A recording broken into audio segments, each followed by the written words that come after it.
Hey, yo, what up? This is Ill Bill, a.k.a. the cult leader, and you checking out Breaking Records Radio. Breaking Records Radio, you know what it is. You got your hosts, Maloney, Obi-Wan, and C-Rack in the place to be right now. What up? We got two very, very, very special guests hailing from New York City. We have Mr. Ill Bill and DJ Eclipse in the place to be with us right now. What up? What up? How you guys doing, man? Chilling. Good.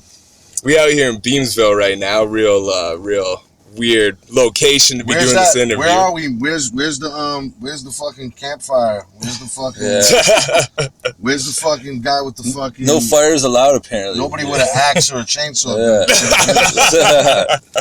From out the woods, right? Definitely one of the strangest events I've been to as far as this goes.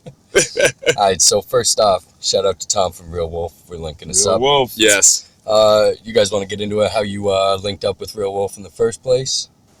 Oh man, Tom hit me up like fucking eons ago. It's been a while because we've been working together for years. Probably on Facebook about working, and it was that simple. His reel was amazing. You know, he had like 3 or 4 videos, and you know, in whatchamacallit, in his reel, and it was just banging. You know? So when he hit you up, was that prior to Underworld 1? Yeah, I mean, this is years ago. This is it's 2016. This is 2009 probably. Yeah. So this is like 7 years ago. What was the first video that he would have done for you then? It was Ill Bill TV. Okay. The Ill Bill Muggs record. Oh shit! Yeah. I didn't even realize he had done that one. Yeah. Because he did Heavy Metal Kings and Mind Your Business as well for you guys. Yeah, correct? that was but that was later. Yeah. The very first one was Ill Bill TV, and his reel was just dope. Like he didn't have a lot. It was like 3 videos I think he had done up until that point, but it just was really dope. And it did a pretty cool story because there was an idea. The idea of the video itself. It was an idea that I had been sitting on for a while, and the reason why I had been sitting on it was because every time I would ask a potential video director if they could pull it off, they would be like, "Sure, we could pull it off, but it'll cost $20,000 or $25,000." And needless to say, we're not, we weren't going to be spending that much money on a video, so it never happened. So when Tom approached me, he was like, "Man, if we could do anything, anything that you could think of, let me know. Like if we could do anything you want, what would it be?" And just, kind of just joking around. I wasn't really serious. I told him, the $20,000 idea, and he was like, "Hell yeah, I could do that." I'm like, "Okay, well, how much would it cost?" He was like, "Nah, I'll do it for free." Shit, eh? And in the end, he didn't do it for free in the end because it would have been impossible to do it free. It cost money, but you know what? Nobody made money on that video, and we ended up spending probably between $500 and $1,000 on that video. Crazy. And it looks like a $25,000 video. Yeah. If I told someone I paid $20,000 for it, especially at that time, because since then computer graphics and just his work has just gotten so much better with time and experience. Yeah. That it's even better. His videos look we could spend that much and his videos look like they costed even more than $20,000. Yeah, you guys have a chance to check out the Hail the Villains yet? Yeah, it's crazy. Yeah. Came out real dope. So man, it's just a long running relationship, and he's the homie as well. Non-Phixion went on tour last year. We did Canada, and Tom came on the road with us just to chill and just roll with us, help us out on the road. So, and that had nothing to do with videos or anything. It's just, he's just a homie. Just on the strength. Yeah, just on the strength. Just to kind of, I guess for him, it was kind of like a vacation. Yeah. So it was dope. That's dope, man. And would you say that the video for Ill Bill TV, it turned out how you envisioned it? Oh, yeah. It was beyond my expectations. That's incredible. And I was blown away by how much it costed us versus what other people were telling us it was going to cost. Yeah. It just shows how much they were pocketing. Yeah, I mean, at the end of the day, it's just, Tom was, he called in a bunch of favors, and, obviously time and favors and shit like that is equivalent to money, but it really didn't, in cash, it really didn't cost us much, and he made it happen. Definitely killed it. You should check that video out. It's dope. It was a lot of gunplay. A lot of people get shot. That sounds like Real Wolf. That's That horror theme, everything. Yeah, man. Word up. All right, well, I'm going to take it back a little bit with this one, because being that we got two members of the group Non-Phixion here right now. But I read that MC Search was instrumental in the beginning of Non-Phixion. Yeah, me and Search started Non-Phixion. Really? Yeah. Okay. Yeah, he was in the group. Really? Yeah. And then so what, like, how did it progress from there? How do you, like, what ended up transpiring for him to leave? Well, what happened was when we first started, when me and him started working together, there was a bunch of different ideas on what we were going to do. Yeah. At first, it was just there was a bunch of different ideas. What ended up happening was, we decided we wanted to start a crew. And, at the end, like at first we were gonna do third base again. There was all kinds of different conversations on what we would be like Pete Nice's replacement. We talked about that. I mean, we talked about that for about a day. But Search had been working with Eclipse and Sabak at Wild Pitch, and Eclipse was already Search's DJ for the solo stuff he was doing after Third Base broke up. So basically, those guys were brought in by Search, and I brought in Gore-Tex, who was my childhood friend, who I had been in various rap groups with, within a year or two before meeting Search and starting to put Non-Phixion together. So it was basically Search bringing his boys and me bringing my boy. And I brought Necro into the fold as well. He wasn't a member of the group, but he ended up producing a lot of stuff as well. And it was kind of like Search brought two of his boys and I brought two of my boys.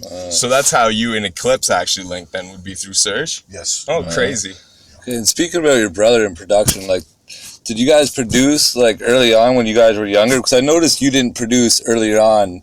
Like, you didn't have any production on your first album, right? No, I did not even credit it. I didn't read any. If you look at the credits on What's Wrong with Bill, I co-produced about 5 songs. So you did co-produce? Okay, now, did you learn to like produce at a young age? And did you learn like with your brother? Did you guys learn like from the same way, or? Nah, not really. I mean, what happened was I actually started making beats first. Oh, you did? Okay, yeah. You were producing first. I was making beats I first. would have thought Necro. Okay. No, I was rapping first. I'm 4 years older than him. Okay, yeah.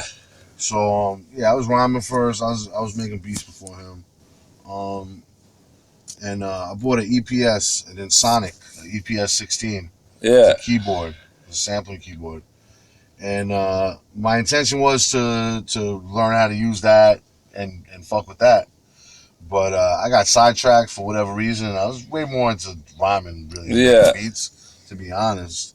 But my brother was really starting to get into beats around the time when I bought the EPS. And he basically took the EPS. Yeah, he used your equipment. He just mastered it. He started fucking with it. While I was busy writing rhymes, he was fucking with the EPS.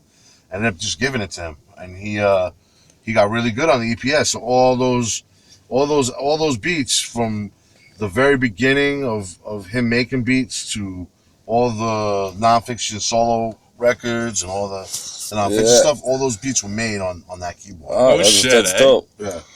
That's well, crazy. Speaking of beats on the Futures Now, this wasn't said by either of you two, but maybe you can shed some insider knowledge on it. The Necro was quoted saying, suggesting that the Black Helicopters beat could have at one point became an Eminem beat. Well, he gave it to Eminem. I was with him when he gave it to Eminem. Oh, really? Oh, yeah. shit. And Eminem liked it. He was feeling it. Really? So, yeah, it could have. Yeah, I mean, it could have. He just didn't. But he ended up not using it. Good thing, because Black Helicopters is a dope joint. Yeah, I mean, obviously, if he would have used it, it would have been off the table. But like, he had it for like a year. He didn't use it, and I was just like, yo, what's up with this beat? I don't know. Yeah. He hadn't just given it to M. He gave it to a few other people, but it just didn't. Nobody ended up fucking with it. So I knew the shit was hot. So Fuck yeah. And actually, also speaking of Futures Now, that would have been the first time that you and Premier work together as well, would it not? Yes. How did the relationship with you and Premier come about? That's Eclipse to build on that one. Yeah. It came from through Eclipse. Yeah, it was more of like a, me and Preem was kind of cool on the DJ, tip. So it was like, fellow DJ type thing. And he used to come into Fat Beats and shop. And so we kind of had a little bit of a rapport. And so Okay. when it was Did you work at Fat Beats? Yeah. Okay, cool. Yeah. That's we crazy. both did. He was my boss. Oh, word, eh? Okay.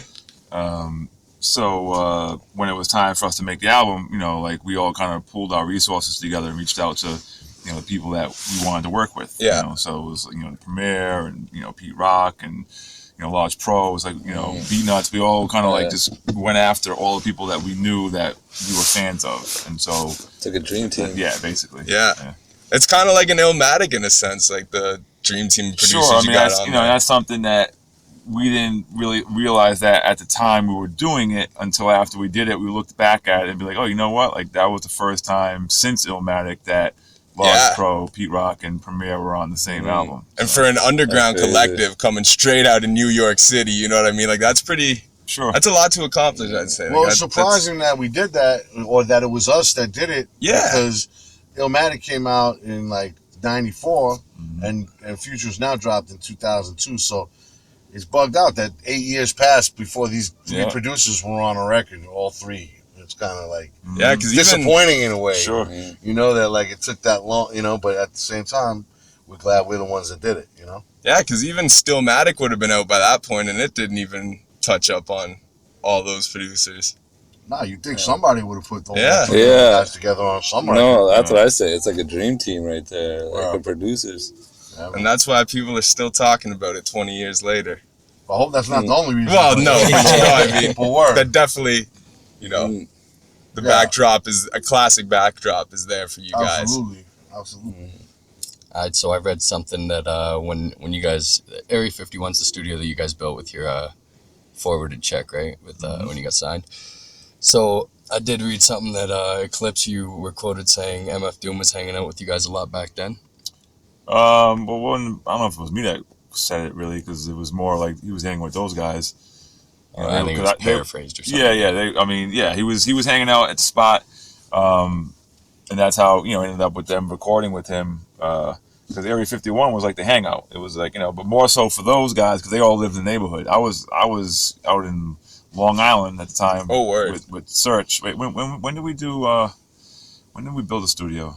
Well, yeah, you were in Long Island at the time, or like just moving to Queens. I mean, during the time that the studio was built, it was like around when you moved to Queens. Yeah, but, so for me, it was like I had to take like 4 trains to get out there, so it wasn't like easily accessible to me. Yeah. So I wasn't out there as much as they were because for them it's easier to get to. So studio was in CANARSIE. Yeah.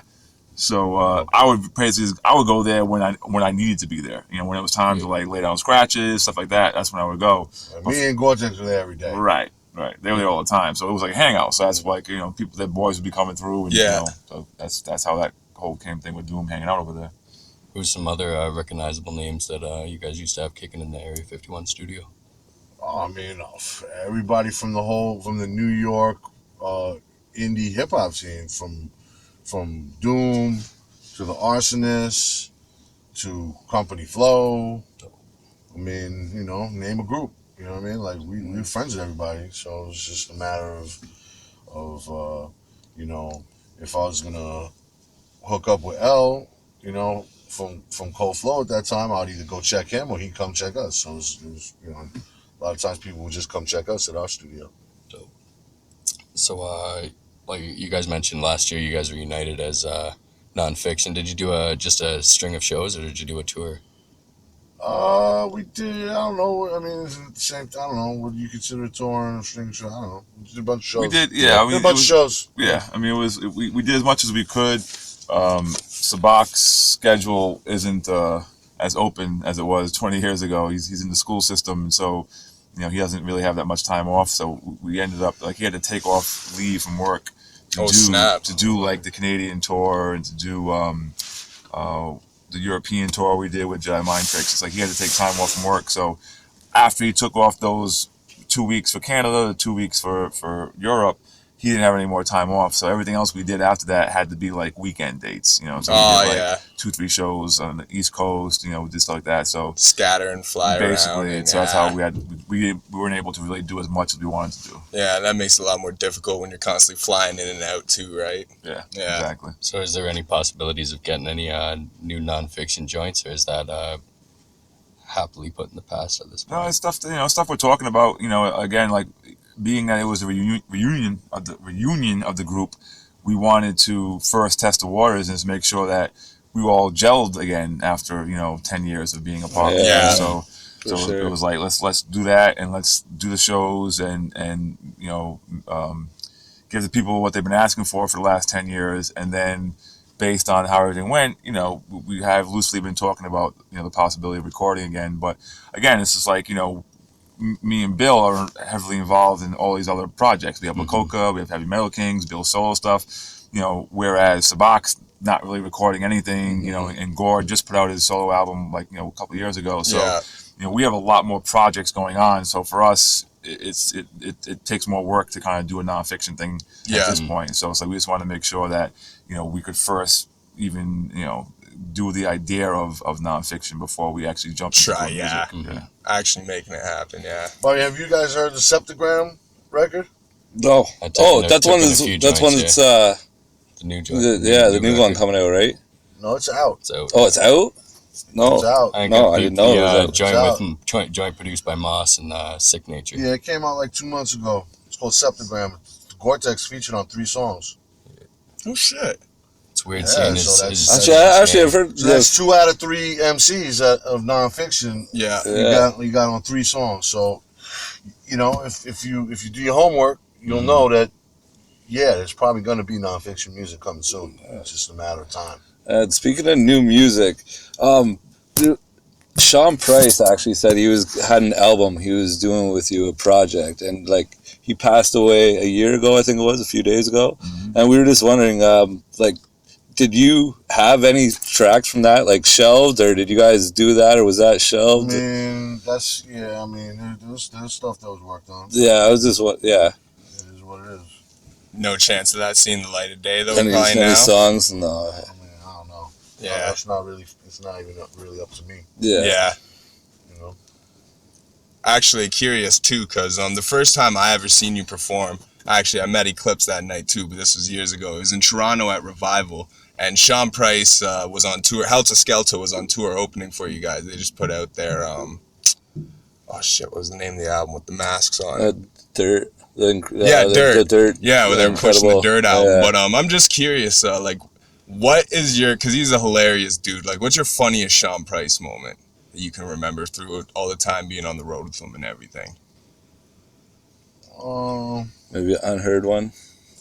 I mean, there's so many. It's hard to, you know, it's hard to say. It's kind of, you know, Sean's just a really funny guy, not trying to be funny. Yeah, for sure. He's just a naturally funny dude. Like, to me, I think he could have.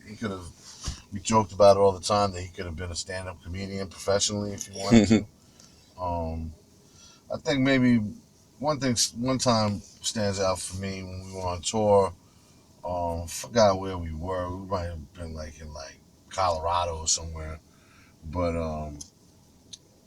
you know, we like to blow off steam when we're on tour sometimes.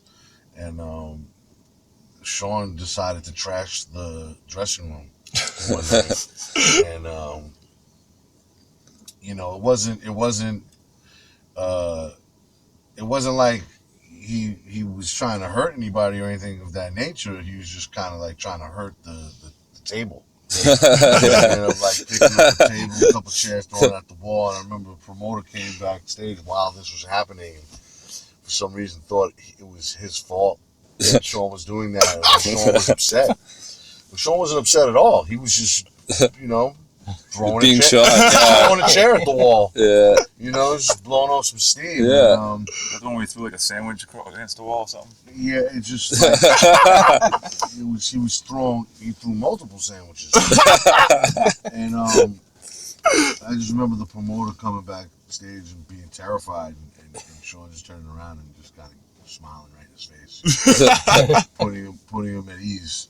You know, of course, even though he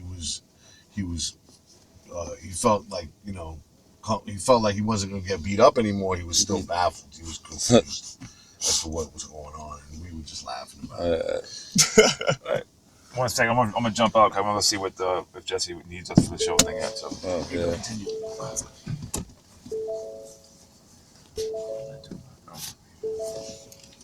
That's still good there. Yeah. And so let's talk a little bit about Merciless Radio Show, hosted by yourself and Howie Abrams. Okay. So tell the people a little bit what they can expect on the show. You're on your 42nd episode or 43rd, I believe. We just dropped episode 43 yesterday. It's a metal show. It's like not just metal, but actually punk and metal. We play a lot of 80s shit. A lot of Bay Area thrash metal and German death metal. Yeah. Kinds of cool shit. Cool Canadian bands like Voivod. And it's a metal show pretty much, like a hard rock metal show. We even play some hair metal, You might hear a Motley Crue or a Dokken song or a Quiet Riot song. We play a lot of new wave of British heavy metal stuff too. A lot of Maiden and classic Judas Priest and Black Sabbath and all that. It's kind of like it's almost like an educational kind of show in a way, because whenever we'll play a few songs and then we'll talk a bit.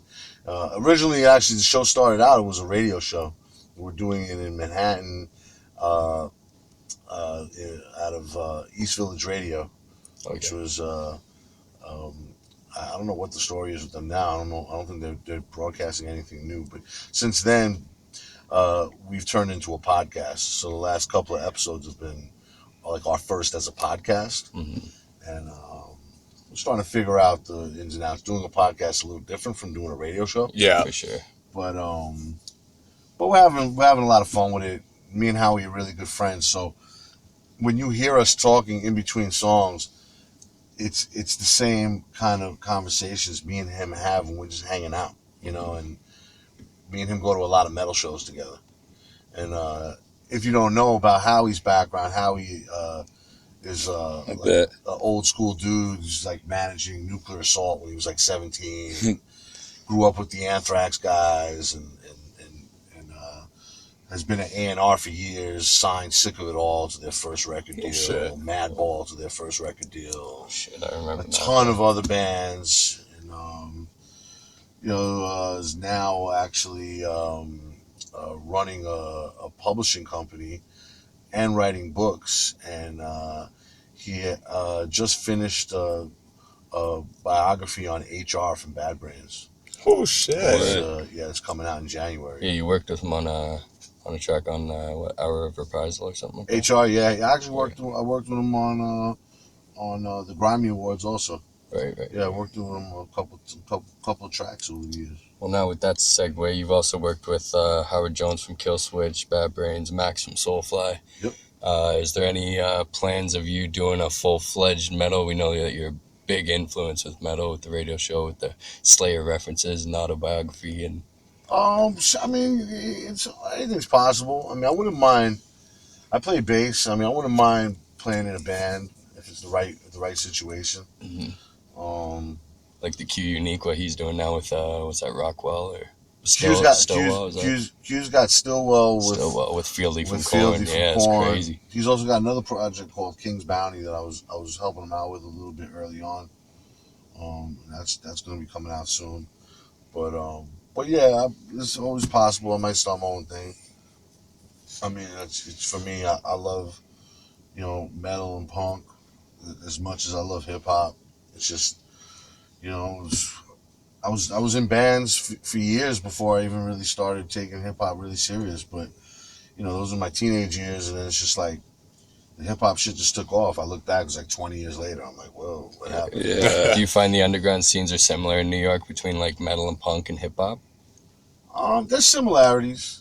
I mean, it's a little different, but there's similarities. I mean, there was definitely, I think, more similarities a little more back in the day in the 90s. Yeah, it was definitely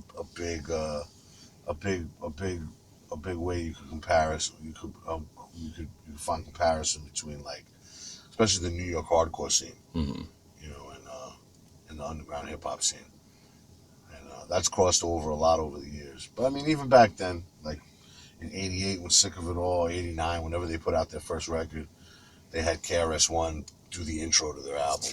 What? That's crazy. Yeah, there's a song called Clobberin' Time. I was only 2, so I haven't peeped it yet. But yeah, you check out that first Sick of It All album. KRS-One is like the first voice you hear when you put the record That's on. crazy. That is crazy. You know, he's kind of giving a shout out. So I think, you know, there's always been kind of a connection between both scenes. Yeah, because they are both the voice of the oppressed too, right? Yeah, I think, you know, and people might not understand, but the New York hardcore stuff, people think punk rock is like some white suburban thing, but New York hardcore is not that at all. No. I mean, it was like kids from the projects, just like kids from the hood were doing hip hop. It was kids from the hood doing punk rock too. You know, it's something I think might just be how you say unique about New York. You know, New York is a real strange place. It's an interesting place and different from anywhere else. Different from like 90% of Canada and the rest of America. You know, it's just its own weird kind of place, and that's probably why hip hop and so many interesting bands have come out of New York. Yeah, You know, there's Those blends of everything. Yeah, there's the combination and melting pot. I was just gonna use that term that too. New Yeah, York is culturally, musically. It creates. It created a bunch of different scenes that are very interesting and, you know, groundbreaking and legendary even to this day. You know, from back when CBGBs had, you know, Blondie and Talking Heads and the Ramones, all those type of bands. And at the same time, you had all the hip hop stuff starting to jump off. You know, it's just similar. And within a couple of years, by like '82, you had Johnny Rotten from the Sex Pistols doing records and albums with Bambaataa. You know, so yeah, man. You know, so. All right, dope. And let them know where you can where they can find your podcast now. Oh, you can find that. Just search for Merciless on Mixcloud.com. Dope.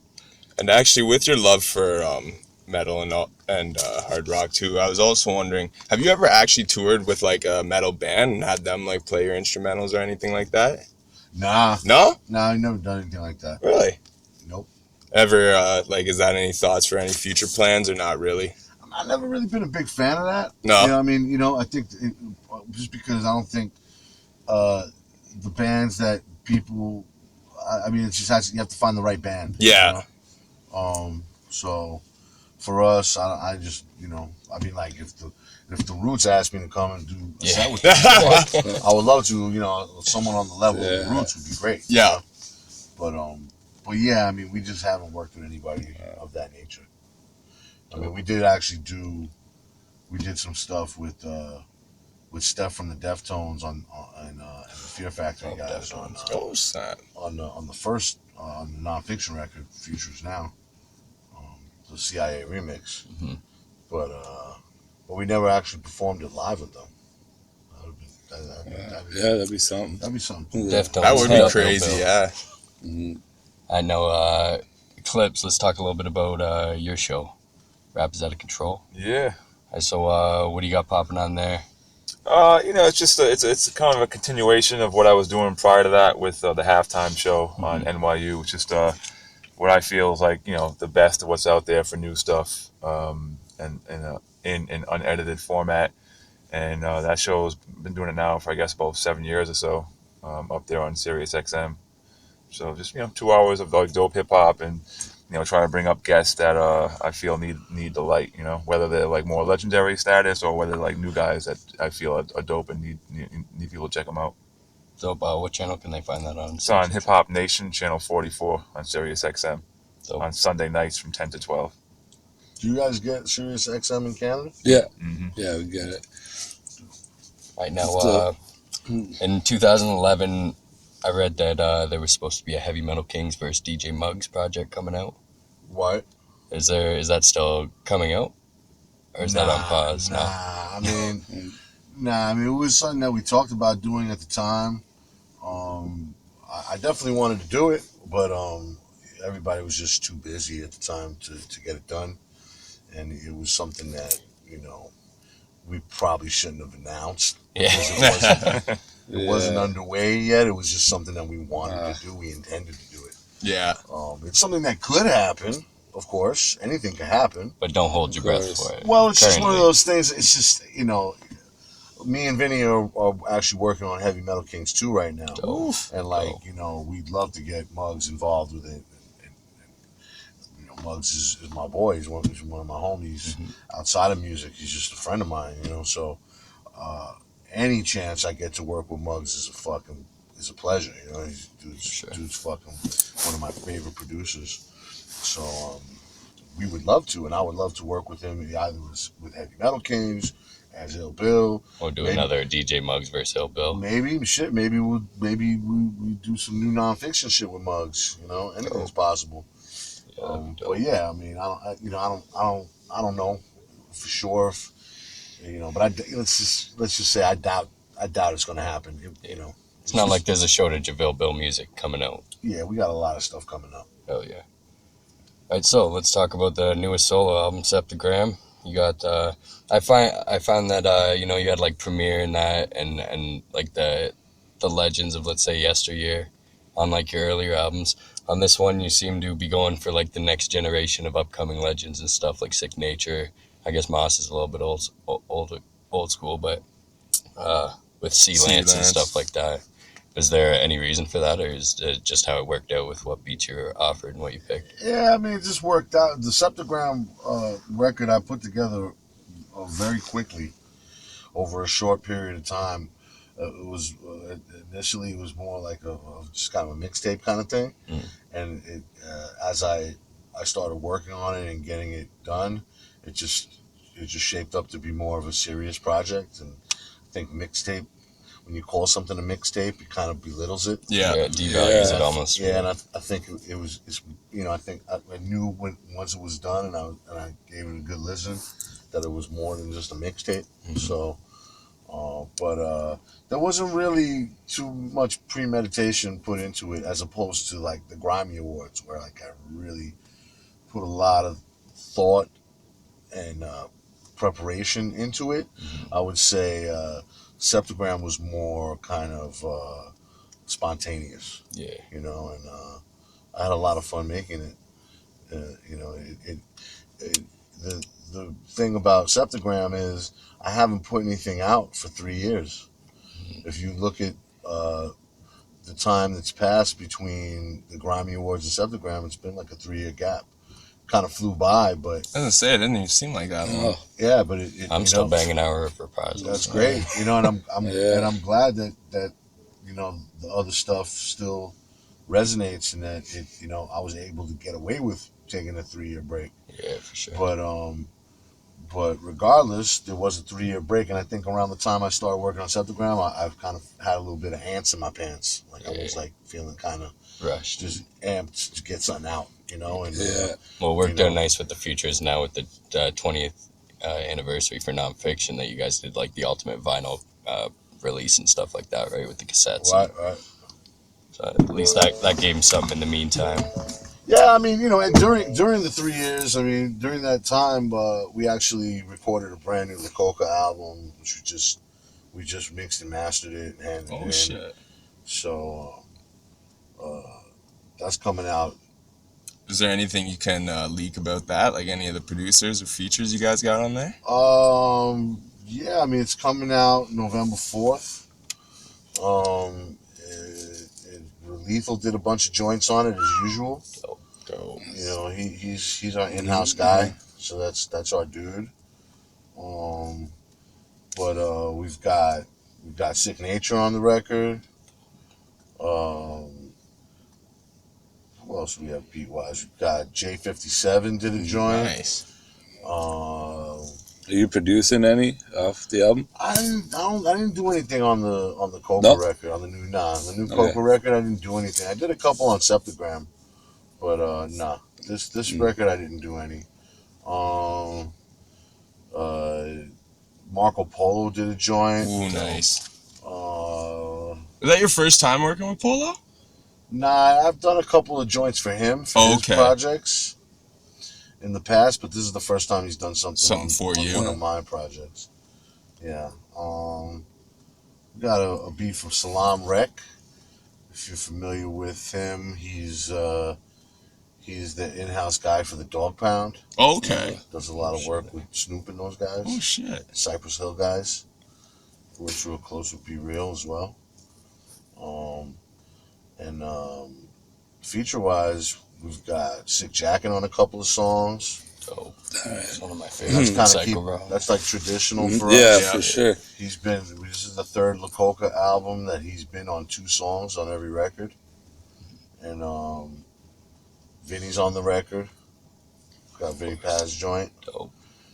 And Q's on there. Nice. My boy Scam 2 is on there. Right Hook from Boston is a new up-and-coming dude. Slaine's been taking him on tour with him a bunch. He did a couple hooks on the record, and I think he spit a verse on another track. I think Right Hook's on the album more than anybody else. Word, eh? Yeah, aside from the group itself. Yeah, Yeah. But yeah, Static Selected did a joint. that's sick. Was that your guys? Is that the first time he produced for you as well? Nah, Static produced the first track on the last La Coca album. Oh, get out of here. Yeah, my Universe. Oh shit. Yeah. Static produced it. Okay. And yeah, I've worked with Static. It was probably like the third or fourth time I worked with Static. Static did a joint for SLAINE that had me, SLAINE, and Action Bronson on it. She came out like 3-4 years ago. Oh, I think I think I remember that one. Got that, and yeah, I'm on a few Static beats. Okay.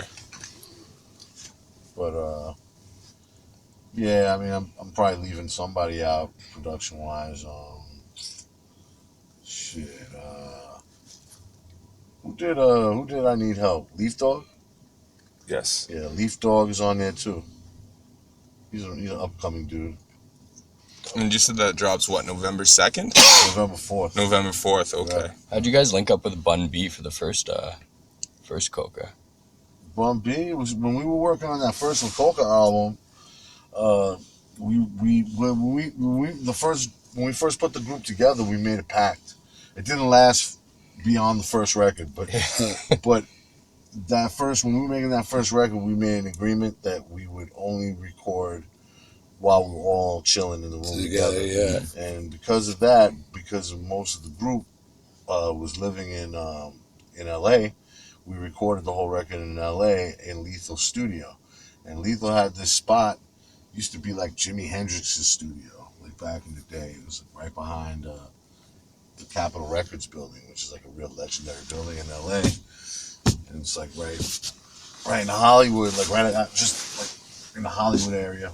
And because of where the studio was located, it was kind of a hot spot while we were recording the album. A couple of years we were working on it, everybody would come through the studios. Be Real was there every night. Sick Jackin', Psycho Realm dudes. Knocked over the mic. What happened? Knocked over the mic. Got it. I'll make sure that's not on.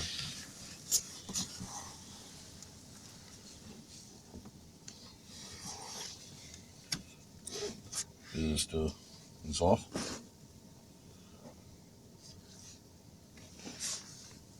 I still got mine rolling either way. Okay. Yeah. So, yeah, I mean, we just had so many people. The thing with La Coca is when La Coca first started, a lot of people were kind of in La Coca. Like it wasn't as finalized. The lineup wasn't. We didn't know what it was going to end up being in the end. You know, especially like the first year. Be Real could have easily ended up being in La Coca, alternate reality. You know what I mean? Like, it was just, it wouldn't have been a big deal. It could have happened. Yeah, that struck me as a real odd combination, like Bumpy and La Coca. Because I mean, I don't know, I'm used to like older I felt UGK like that and stuff, too, right? actually. But once I took it in, I ended But up the being my song favorite was joint on there. flawless. But you know what? Bum B listens to a lot of underground hip hop and likes a lot of East Coast rap as opposed to, you know, just I think a lot of the more down south rappers probably weren't really tuned into what we were doing. But Bun was up on it, you know, and I don't really know Bun like that, but Everlast is good friends with Bun. Okay. And, you know, so that wasn't no big deal at all. It was pretty. It just kind of just happened. I think Bun B just passed by the studio one day and we just made it happen. Yeah, it was. That's just how it was when we were recording that first record. There's so many people just coming in and out of the studio and oh, what you guys working on? What's going on? You know. And, there was a good buzz around La Coca at that time. It was like I think people were really excited about the idea of a supergroup. Yeah. I think a lot of people, there was talk of various different little supergroup things happening in hip hop before La Coca, but none of them ever came to fruition. You know, it was like there's always talk about, you know, so and so doing a group with so and so, but it never happened. Yeah. La Coca's the first time it really happened. And then, like, after we did it, all of a sudden you start seeing other people doing it and really doing it, you know. And not taking anything away from them, but it was just like, I think us doing it and actually pulling it off and making it a reality, I think inspired other people as well. Like, oh shit, they can do it, we can fucking do it too, you know? Sure. So, And who produced the Choose Your Side joint? Alchemist. Oh shit, okay. That's why. I feel Okay, that yeah, shit's now so- I can hear that now too. I know. Is there any new up and coming artists that you're working with through Uncle Howie Records that you want to let the name out?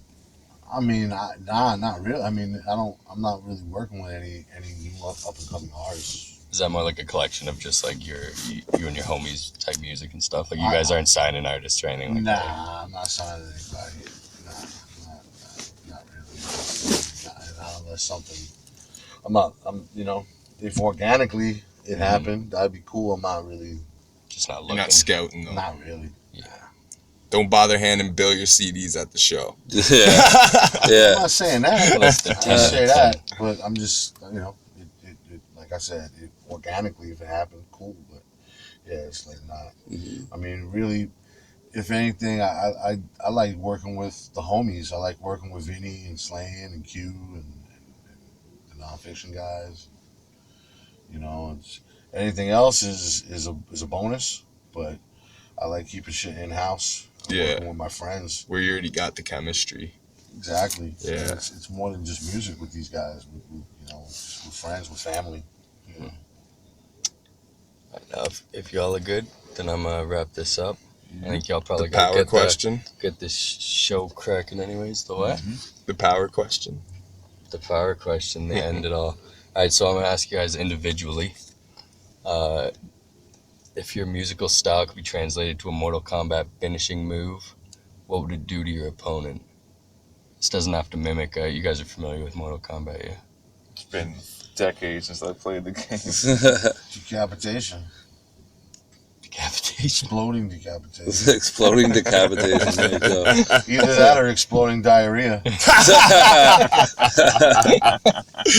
Maybe exploding diarrhea decapitation. So you would take out the fountain when Bill's done with There you. you go. One big shitty mess. Yeah. That's right. You can use that for my intro as well. Yeah. That's it. Alright, there it All right, is. thank you very much, guys. DJ Clips, Ill Bill, this your boy Jack Hellington sitting here with C-Rack and Maloney. We're gonna wrap this up. Peace, y'all.